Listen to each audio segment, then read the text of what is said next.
الحمد لله رب العالمين والصلاة والسلام على سيدنا وحبيبنا محمد وعلى آله وأصحابه أجمعين. فضل العشر الأوائل من ذي الحجة. ذو الحج மாதத்துடைய முதல் 10 நாட்களின் சிறப்புகள். கண்ணியத்துக்குரியவர்களே, அல்லாஹ் ரப்புல் ஆலமீன் இந்த சமூகத்திற்கு செய்த மிகப்பெரிய அருள் என்னவென்றால், அல்லாஹ் ரப்புல் ஆலமீன் நன்மையான மாதங்களையும் நன்மையான நாட்களையும் நன்மைகளை அதிகப்படுத்தி தரக்கூடிய விஷயங்களையும் தீமைகளை அளிக்கக்கூடிய காரியங்களையும் அல்லாஹ் இந்த சமூகத்துடைய வாழ்நாளை அல்லாஹ் சுருக்கி இருந்தாலும் அந்த வாழ்நாளுக்குள் அல்லாஹ் அதிகப்படுத்தி தருகின்றான். ரமதான் முடிந்தால் அடுத்த நன்மைகள், அந்த மாதம் முடிந்தால் அடுத்த நன்மைகள் என்று அல்லாஹ் ரப்புல் ஆலமீன் ஒவ்வொரு மாதமும் சில நாட்களை அல்லாஹ் கணக்கிட்டு அந்த நாட்களில் அல்லாஹ் ரப்புல் ஆலமீன் அருள் செய்து மூமின்களுடைய ஈடேற்றத்திற்கு அல்லாஹ் ரப்புல் ஆலமீன் உதவி செய்கின்றான். கண்ணியத்துக்குரியவர்களே, அந்த அடிப்படையில் ரமதானுடைய மாதத்திற்கு பிறகு அல்லாஹ்விடத்தில் மிக கண்ணியமான, அல்லாஹ்விடத்தில் மிக சிறப்பு பெற்ற நாட்களை இன்ஷா அல்லாஹ் நாம் அடையப் போகின்றோம். அந்த நாட்கள் தான் துல் ஹஜ் மாதத்துடைய முதல் 10 நாட்கள். அல்லாஹ் ரப்புல் ஆலமீன் அவனுடைய புத்தகம் அல் குர்ஆனிலே சூரா ஹஜ்ஜுடைய 28வது வசனத்திலே ஹஜ்ஜை பற்றி இப்ராஹிம் அலைஹிஸ்ஸலாம் அவர்களை அறிவிக்க சொல்லுகின்றான். அப்போது அல்லாஹ் ரப்புல் ஆலமீன் ஹஜ்ஜுக்கு வருபவர்கள் செய்யக்கூடிய காரியத்தை பற்றி சொல்லும் பொழுது வயذ்குரு ஸ்மல்லாஹி ஃபி அய்யாமின் மஅலூமாத், கணக்கிடப்பட்ட அந்த நாட்களில் அவர்கள் அல்லாஹ்வை புகழ்வார்கள். இமாம் இப்னு அப்பாஸ் ரலியல்லாஹு அன்ஹுமா கணக்கிடப்பட்ட நாட்களில் அல்லாஹ்வை புகழ்வார்கள் என்று அல்லாஹ் கூறுகிறானே, அந்த கணக்கிடப்பட்ட நாட்கள் எதுவென்றால் அய்யாமுல் அஷ்ர் அல்-அவாயில் மின் துல் ஹிஜ்ஜா, துல் ஹஜ் மாதத்துடைய முதல் 10 நாளைத்தான் அல்லாஹ் இங்கே குறிப்பிடுகிறான் என்று இப்னு அப்பாஸ் ரலியல்லாஹு அன்ஹுமா அவர்கள் சொன்னார்கள். அல்லாஹ் ரப்புல் ஆலமீன் சூரத்துல் ஃபஜ்ரை ஆரம்பம் செய்கிறார். வல் ஃபஜ்ர் வ லயாலின் அஷ்ர், அந்த 10 நாட்கள் என்று அல்லாஹ் ரப்புல் ஆலமீன் சத்தியம் செய்கிறாரே, அது என்னவென்று முஃபஸ்ஸிர்கள் எல்லோரும் விளக்கம் சொல்லும் பொழுது அந்த நாள் துல் ஹஜ் மாதத்துடைய முதல் 10 நாள் என்று பெரும்பான்மையான அறிஞர்கள் விளக்கம் சொல்கிறார்கள். இந்த துல் ஹஜ் மாதத்துடைய முதல் 10 நாளுடைய சிறப்பை புரிவதற்கு அல்லாஹ்வுடைய தூதருடைய இந்த ஒரு ஹதீஸை அறிந்தாலே போதும், நமக்கு அது போதுமானது. புகாரி ரஹிமஹுல்லாஹ், அபூ தாவூத், திர்மிதி போன்ற கிரந்தங்கள் எல்லாம் பதிவு செய்யப்படுகிறது. இப்னு அப்பாஸ் ரலியல்லாஹு அன்ஹு அவர்கள் கூறுவதாக, அல்லாஹ்வுடைய தூதர் ஸல்லல்லாஹு அலைஹி வஸல்லம் சொன்னார்கள், மா மின் அய்யாமின் அல் அமலு ஸாலிஹு ஃபீஹா அஹப்பு இலல்லாஹ் மின் ஹாதிஹில் அய்யாம், யானி அய்யாம் அல் அஷ்ர். அல்லாஹு அக்பர். அல்லாஹ்விடத்திலே நல்ல அமல்கள் செய்வதற்கு மிக விருப்பமான நாட்கள் இந்த அய்யாமுல் அஷ்ர், துல் ஹஜ் மாதத்துடைய முதல் 10 நாட்களை போன்று வேறு எந்த நாளும் கிடையாது. ரமதானுடைய இறுதி இரவுகள் அல்லாஹ்விடத்திலே மிக உயர்ந்தது. அல்லாஹ்விடத்திலே மிக உயர்ந்த 10 நாட்கள் துல் ஹஜ் மாதத்துடைய 10 நாட்கள் தான். ரமதானுடைய இறுதி 10 இரவுகள் அல்லாஹ்விடத்திலே மிக உயர்ந்த அந்தஸ்துடையது. அதை விட ரமதானுடைய மாதத்திற்கு பிறகு துல் ஹஜ் மாதத்துடைய முதல் 10 நாட்கள் அல்லாஹ்விடத்திலே மிக உயர்ந்தது. இந்த ஹதீஸை சொன்னவுடன் சஹாபாக்கள் கேட்டார்கள், வலல் ஜிஹாது ஃபீ சபீலில்லாஹ், அல்லாஹ்வுடைய பாதையில் போராடுவதை விடவும் இந்த நாளிலே செய்யக்கூடிய அமல்கள் மிக உயர்ந்ததா? அல்லாஹ்வுடைய தூதர் ஸல்லல்லாஹு அலைஹி வஸல்லம் சொன்னார்கள், ஆம், வலல் ஜிஹாது ஃபீ சபீலில்லாஹ், அல்லாஹ்வுடைய பாதையில் போராடுவதை விடவும் இந்த நாளுடைய சிறப்பு மிக உயர்ந்தது. ஆனால் இல்லா ரஜுலுன் خرج بنفسه وماله فلم يرجع من ذلك بشيء, 2 அமல்களை தவிர அல்லாஹ்வுடைய பாதையில் ஒருவன் போராடுகிறான், அந்த போராட்டத்தில் தன்னுடைய செல்வம் அனைத்தையும் அளிக்கிறான், தன்னையும் அழித்துக் கொள்கிறான், இந்த 2 அமல்களை தவிர. இந்த 2 அமல்களுக்கு எதுவும் ஈடாகாது.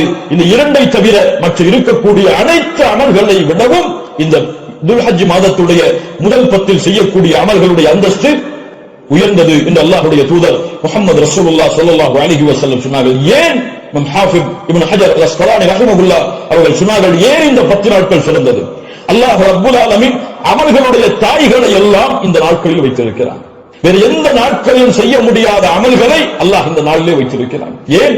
இந்த நாளில், இந்த 10 நாட்களில் அல்லாஹ்வை தொழலாம், இந்த 10 நாட்களில் அல்லாஹ்விற்கு நோன்பு இருக்கலாம், இந்த 10 நாட்களில் சதகா செய்யலாம், இந்த 10 நாளில் அல்லாஹ்விற்கு அறுத்து பலியிடலாம். இந்த 10 நாளில் வேறு எந்த நாளிலும் செய்ய முடியாத ஹஜ்ஜை நிறைவேற்றலாம்.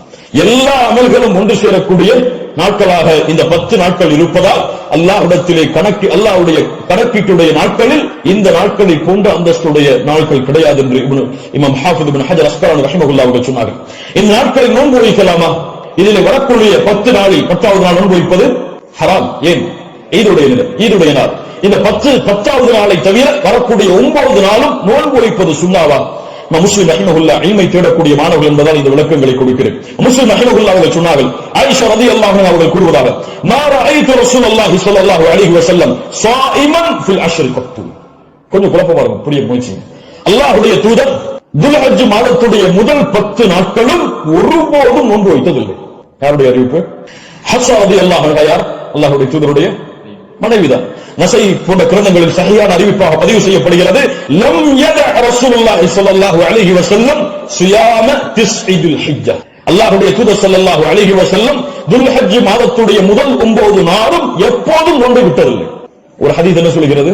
ஒரு ஹதீஸ் என்ன சொல்கிறது? இரண்டுக்கும் முரண்பாடு வருகிறது, இரண்டையும் மறுத்து விடலாமா?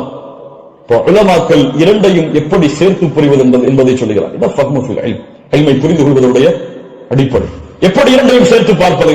ஆயிஷா ரலியல்லாஹு அன்ஹா சொல்கிறார்கள், முதல் இரண்டு அடிப்படைகள் புரிவது. முதல் அடிப்படை, ஆயிஷா ரலியல்லாஹு அன்ஹா என்ன சொல்கிறார்கள்? அல்லாஹ்வுடைய தூதர் 10 நாளும் துல்ஹஜ் மாதத்திலே நோன்பு வைத்ததில்லை. ஏன் 10 நாளும் ஒருவரால் நோன்பு வைக்க முடியாது? ஏன் 10 நாளில் ஈத் வருகிறது. அதனால் அல்லாஹ்வுடைய தூதர் 10 நாளும் என்று சேர்த்து சொல்கிறார்கள் தவிர முதல் 9 நோன்பு வைக்கவில்லை என்று ஆயிஷா ரலியல்லாஹு அன்ஹா சொல்லவில்லை. 10 நாளும் சேர்த்து நோன்பு வைக்கவில்லை என்று ஆயிஷா ரலியல்லாஹு அன்ஹா சொல்கிறார்கள் என்று புரிந்தால் இது சிறந்தது. அப்படியும் இல்லை என்றால் ஹதீஸ் கலையிலே ஒரு சட்டம் இருக்கிறது, கவுலுல் முஸ்பித் முகத்தமுன் அலா கவுலின் நஃபி. மறுக்கக்கூடியவருடைய சொல்லை விட உறுதிப்படுத்தக்கூடியவருடைய சொல்லுக்கு பலம் அதிகம். மறுப்பவர் மறதியில் மறுக்கலாம், அந்த உறுதிப்படுத்துபவர் மறதியிலோ அல்லது இட்டுக்கட்டப்பட்ட நிலையிலோ உறுதிப்படுத்த மாட்டார். ஒன்று பார்க்காமல் இருக்கலாம், அல்லாஹ்வுடைய தூதருடைய வாழ்வில் அவர்கள் அதை பார்க்காமல் இருக்கலாம். அந்த நாளில் அல்லாஹ்வுடைய தூதர் ஆயிஷா ரலியல்லாஹு அன்ஹாவோடு இல்லாமல் இருந்திருக்கலாம். ஆனால் ஹஸ்ஸன் ரலியல்லாஹு அன்ஹு உறுதிப்படுத்துகிறார்கள். உறுதிப்படுத்துபவர் மறதியில் உறுதிப்படுத்த முடியாது, உறுதிப்படுத்துபவர் பார்க்காமல் உறுதிப்படுத்த முடியாது. அதனால் இந்த சட்டத்தின் அடிப்படையிலும் அல்லாஹ்வுடைய தூதர் 9 நாள் நோன்பு வைத்தார்கள் என்ற ஹதீஸ் தான் உயர்ந்த தரமுடையது என்று ஹதீஸ் கலையுடைய அறிஞர்கள் விளக்கம் சொல்கிறார்கள். அதனால் சட்டம் என்னவென்றால் 9 நாளும் நோன்பு வைப்பது சுன்னா. யாருக்கு இயலுமோ யாருக்கு முடியுமோ அவர்கள் துல்ஹஜ் மாதத்துடைய முதல் 9 நாட்களும் நோன்பு வைப்பது சுன்னா, 10வது நாள் நோன்பு வைப்பது ஹராம். நோன்புடைய சிறப்புகளை பற்றி நமக்கு தெரியும். அல்லாஹ்வுடைய பாதையில் ஒருவர் அல்லாஹ்வுடைய முகத்தை நாடி ஒரு நாள் நோன்பு வைத்தால் பஅதல்லாஹு வஜ்ஹஹு அனின் நாரி 70 ஹரீஃபா. ஹரீஃபா என்றால் ஆம். அல்லாஹ்வுடைய தூதர் ஸல்லல்லாஹு அலைஹி வஸல்லம் சொன்னார்கள், அல்லாஹ்வுடைய பாதையில் அல்லாஹ்வுடைய முகத்தை நாடி ஒருவர் ஒரு நாள் நோன்பு வைத்தால் அல்லாஹ் ரப்பல் ஆலமீன் அவருடைய முகத்தை நரகத்தில் இருந்து 70 ஆண்டுகள் தூரமாக்குகிறார். அல்லாஹ் அக்பர். அல்லாஹ் ரப்பல் ஆலமீன் அந்த பாக்கியத்தை நமக்கு கொடுப்பானாக. அல்லாஹ்வுடைய தூதர் ஸல்லல்லாஹு அலைஹி வஸல்லம் துல்ஹஜ் மாதத்துடைய முதல் 10 நாட்களில் வரக்கூடிய யௌம் அரஃபா, அரஃபாவுடைய தினத்துடைய சிறப்பை பற்றி சொன்னார்கள். மா மின் யௌமின் அக்ஸர மின் அய்யுஅதிகல்லாஹு ஃபீஹி அப்தன் மினன் நார் மின் யௌமி அரஃபா. அல்லாஹ் ரப்பல் ஆலமீன் அதிகமான நரக விடுதலையை கொடுக்கக்கூடிய நாள் அது அரஃபாவுடைய நாள் தான். அரஃபாவுடைய நாளில் அல்லாஹ் முதல் வானத்திற்கு வருகிறான். எப்படி வருகிறான்? ஏன் வருவான் தெரியாது. அல்லாஹ் வருவான், அல்லாஹ் வருவான். அவன் விரும்புகின்ற முறையில் அல்லாஹ் வருவான். என்ன செய்வான்? கேட்பான், மா இவர்கள் எதை விரும்புகிறார்கள்? மா அராத ஹவுலா, இவர்கள் எதை விரும்புகிறார்கள்? வேறொரு ஹதீஸிலே அல்லாஹ் ரப்பல் ஆலமீன் அங்கே கூடியிருக்கக்கூடிய எல்லோருக்கும் அல்லாஹ் மன்னிப்பை வழங்குவான்.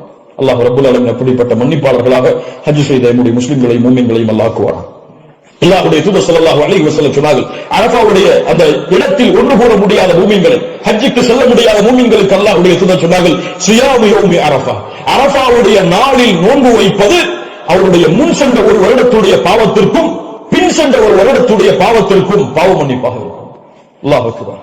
முன் சென்ற வருடத்துடைய ஒரு வருட பாவம் பின் சென்ற வருடத்துடைய ஒரு வருட பாவத்திற்கு மன்னிப்பாக அமையும் என்று அல்லாஹ்வுடைய தூதர் ஸல்லல்லாஹு அலைஹி வஸல்லம் சொன்னார்கள். அல்லாஹ்வுடைய தூதர் ஸல்லல்லாஹு அலைஹி வஸல்லம் சொன்னார்கள், அஃதலு துஆ துஆ யௌமி அரஃபா, துஆக்களில் மிக சிறந்தது அரஃபாவுடைய தினத்தில் கேட்கப்படும் துஆவாகும். அல்லாஹ்வுடைய தூதர் ஸல்லல்லாஹு அலைஹி வஸல்லம் சொல்லிவிட்டு சொன்னார்கள், நானும் எனக்கு முன்னால் சென்ற நபிமார்களும் கூறிய வார்த்தைகளில் மிக சிறந்தது எது?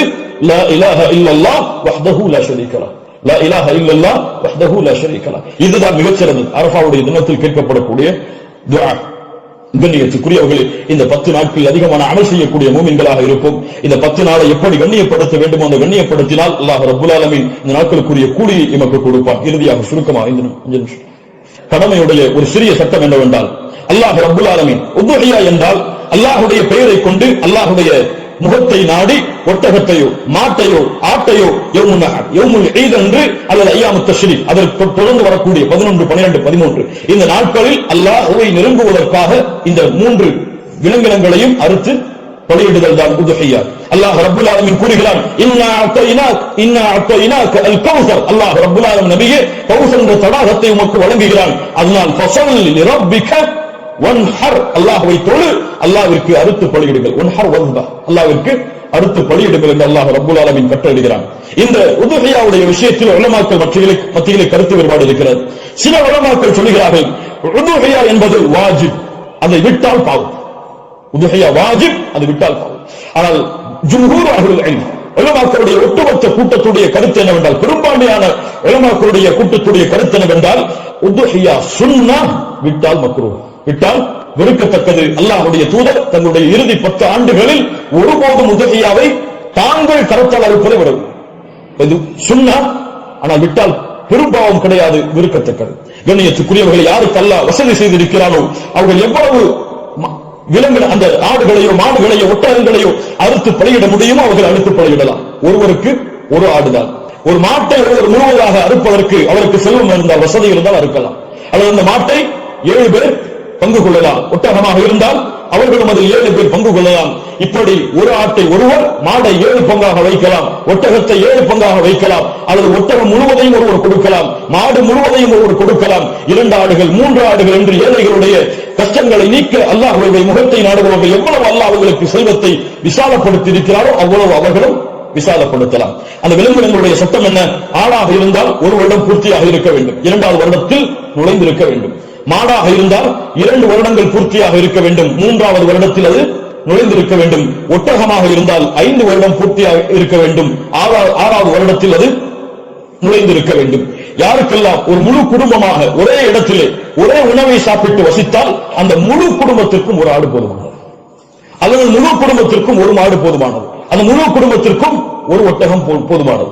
ஒரு குடும்பம் மொத்தமாக ஒரே இடத்திலே ஒரே உணவை சாப்பிட்டு இருந்தால், தனித்தனியாக வேறு வேறு உணவுகளை வைத்திருந்தால் அவர்கள் தனித்தனியாக உதுஹியாவை அவர்கள் கொடுக்க வேண்டும். கண்ணியத்துக்குரியவர்கள், இந்த முறையில் இந்த வணக்க வழிபாட்டை செய்வதற்கு அல்லாஹ் எமக்கு உதவி செய்வானாக.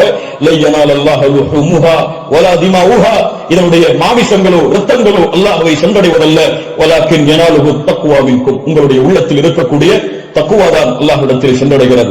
கண்ணியத்துக்குரியவர்கள், நபி இப்ராஹிம் அலைஹிஸ்ஸலாம், இஸ்மாயில் அலைஹிஸ்ஸலாம் அவருடைய தியாகத்தை நினைவு கூறும் பொருட்டு இப்ராஹிம் அலைஹிஸ்ஸலாம் தன்னுடைய மகனை அல்லாஹ் அறுக்க கட்டளையிட்ட போது, நான் அறுக்க தயாராகிறேன் என்று இப்ராஹிம் அலைஹிஸ்ஸலாம் அல்லாஹ்விற்காக தன்னுடைய அல்லாஹ்வுடைய கட்டளையை ஏற்க துணிந்ததை போன்று, யா அல்லாஹ் நீ கூறினால் எதையும் செய்வதற்கு நான் தயார் என்ற தன்மையை வெளிப்படுத்துவதற்கு தான் இந்த யௌமுன் நஹர், யௌமுல் ஈதுடைய தினத்தில் ஆடுகளையோ மாடுகளையோ ஒட்டகங்களையோ அறுக்கக்கூடிய கட்டளை அல்லாஹ் கொடுத்திருக்கிறார். இது ஒரு சடங்காகவோ சம்பிரதாயமாகவோ இல்லாமல் அல்லாஹ்விற்காக செய்யப்படக்கூடிய வணக்க வழிபாடாக எண்ணி இன்று நியத்து வையுங்கள். அல்லாஹ் எனக்கு கொடுத்த செல்வத்தின் அடிப்படையில் இன்ஷா அல்லாஹ் இதை நான் விசாலப்படுத்துவேன், என்னால் எவ்வளவு முடியுமோ அவ்வளவு அல்லாஹ்வுடைய பாதையில் அறுத்து பலியிட்டு ஏழைகளுக்கும் நானும் அதிலிருந்து உண்பேன். கண்ணியத்துக்குரியவர்களை, சிறந்தது என்னவென்றால் நாம் வாழக்கூடிய இடங்களில் அறுத்து பலியிடுதல் தான் சிறந்தது. நாம் வாழாத ஊர்களில் அறுத்து பலியிடுதல் சிறந்தது கிடையாது, உலமாக்களுடைய குர்ஆன் சுன்னவுடைய ஆதாரங்களின் அடிப்படையில். அதனால் நாம் அறுத்து முழுவதுமாக நாம எடுத்துக் கொள்ளலாம், அல்லது ஏழைகளுக்கு முழுவதுமாக கொடுக்கலாம், உறவினர்களுக்கு முழுவதுமாக கொடுக்கலாம். இதிலே ஹதீஸ் அடிப்படையில் தெளிவான ஆதாரங்கள் எவ்வளவு பங்குகளை வைக்க வேண்டும் என்பதற்கு கிடையாது. ஆனால் 3 பங்காக வைத்து கொடுக்கப்பட வேண்டும் என்பது ஹதீஸ் கலையிலே ஹதீஸிலிருந்து இஜ்திஹாத் அதை ஆய்வு செய்து முடிவெடுத்த உலமாக்கள் இப்னு கையிம் போன்றவர்கள் 3 பங்காக அதை வைத்து பங்கிட வேண்டும் என்று விளக்கம் சொல்கிறார்கள். இன்ஷா அல்லாஹ் அதுவும் சிறந்ததுதான். 1 பங்கு எமக்கு, இன்னொரு பங்கு உறவினர்களுக்கு, இன்னொரு பங்கு ஏழைகளுக்கும் கொடுத்து உதவலாம், அல்லது பங்குகள் முழுவதுமாக ஏழைகளுக்கும் கொடுக்கலாம், அதிலிருந்து நாமும் முழுவதுமாக சாப்பிடலாம். இதில் எந்த தவறும் கிடையாது. அல்லாஹ் ரப்புல் ஆலமீன் இன்னும் விளக்கங்கள் உங்களுக்கு தேவை இருந்தால் உலமாக்களை அணுகி அதை கேட்டுக்கொள்ளுங்கள். அல்லாஹ் ரப்புல் ஆலமீன் இந்த இறுதி 10 நாட்களை கண்ணியப்படுத்தக்கூடிய இந்த இறுதி 10 நாட்களில் அதிகமான அமல்களை செய்து அல்லாஹ்வுடைய பொருத்தத்தை பெறக்கூடிய நன்மக்களாக அல்லாஹ் ரப்புல் ஆலமீன் என்னையும் உங்களையும் ஆக்கி அருள் புரிவானாக. அஸ்ஸலாமு அலைக்கும் வரஹ்மத்துல்லாஹி வபரகாத்துஹு.